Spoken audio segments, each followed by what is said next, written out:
வீட்டில் இருக்க பெண்களே இதை பற்றி கேட்கணும், அவங்க கட்சியில் இருக்க பெண்கள் இதை கேட்கணுங்க. இதை விட கேவலமாக பெண்களை பேசுவது அப்படிங்கிறது எப்படி அவங்க சகிச்சுட்டு பொறுத்து கொண்டு இதெல்லாம் கேட்டுட்டு அந்த கட்சியில் இருக்காங்க, அந்த வீட்டில் இருக்காங்கன்னு எனக்கு தெரியல.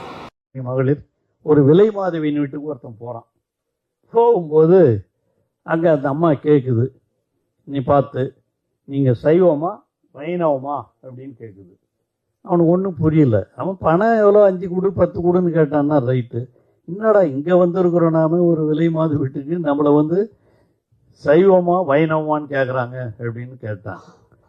அந்த அம்மா சொல்லிச்சான், இன்னும் ஒன்றும் புரியலையே அப்படின்ட்டான்.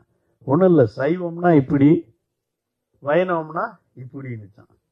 ஒன்றும் புரியல. சைவம்னா இப்படி வைணவம்னா இப்படி, ஒன்றும் புரியல. என்னவா சொல்கிற, இதுன்னா அது தீபம் விபூதி இது தானே, அதில் என்ன இருக்குது அப்படின்னா, இல்லை சைவம்னா படுத்துக்கிறது, வைணவம்னா நின்னுங்கிறது.